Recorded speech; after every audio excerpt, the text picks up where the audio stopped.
Okay, I've got these cleaning pencils which come in two composites.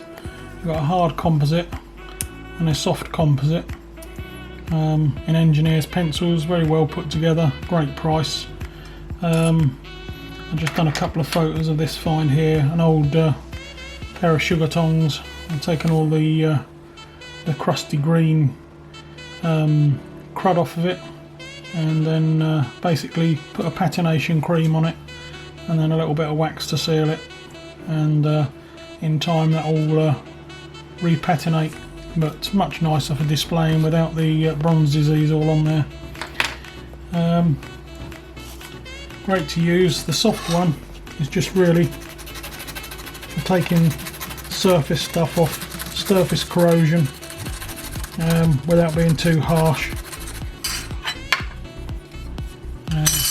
So this object here has got lettering on it, but we can't really see it, so you could sit there and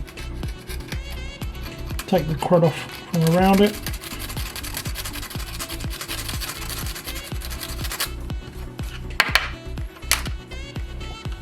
You can see the crud coming off there and the letters coming into view.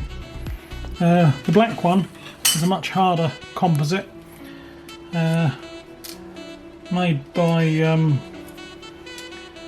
guy who's been in the composite field for 40 odd years now, and this is one he's developed, so you can take the crud on a rough coin, as in a Roman coin, and you can really get in between and get the hard encrusted crud off.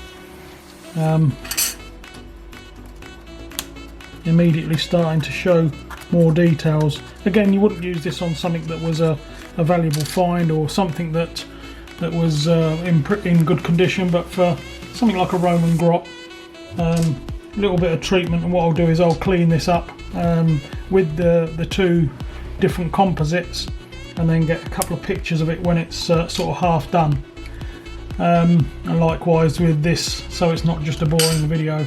Other thing I found it good for, as I'm into electronics and building my own circuits and one thing and another, on PCB boards, whether it's this which is called breadboard, which is like a project board, when you come to do a solder joint you have to clean up. Normally we'd use some form of flux, but of course flux is very corrosive, so I've got the wrong one in there.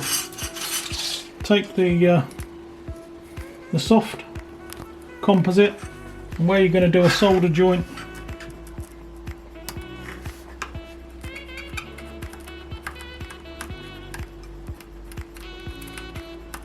bring it round,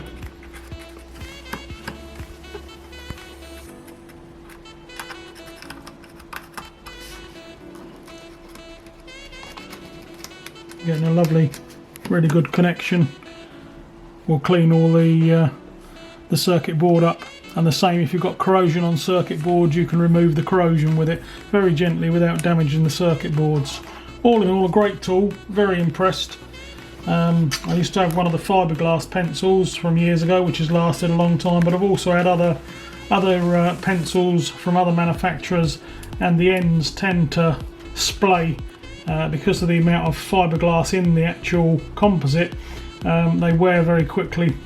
Again, you just resharpen this on a bit of carbon glass paper, so it's harder than the actual composite, and will wear it away into a sheet, a point that you can decide for yourself how sharp you want, whether it's for picking little tiny bits off or whether it's for doing flattening off and doing larger surfaces. And again, you can adjust the height of the nib. Once you go in really tight, you haven't got much give, whereas if you've got the nib out a little bit, that gives you a bit of spring, and it's again, it adjusts the composite inside to give it a bit more leeway, so you're not really pressing hard, and it's got a bit of spring in it, so a bit of give. But all in all, I'm very impressed.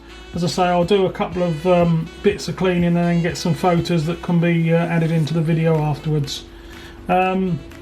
You can purchase these on eBay. I'll include a link in the video. But for metal detectorists and modelers, I would think there's lots of uses for modelers, people doing 3D printing, for cleaning up bits of 3D printing in places you can't really get to. I would think it'll be very good. Haven't tried it yet. I do have a 3D printer and something I will try, but this has got so many uses, and for the price I really don't know how it's put together for the price. Okay, thanks for watching, and we hope this is of use to you.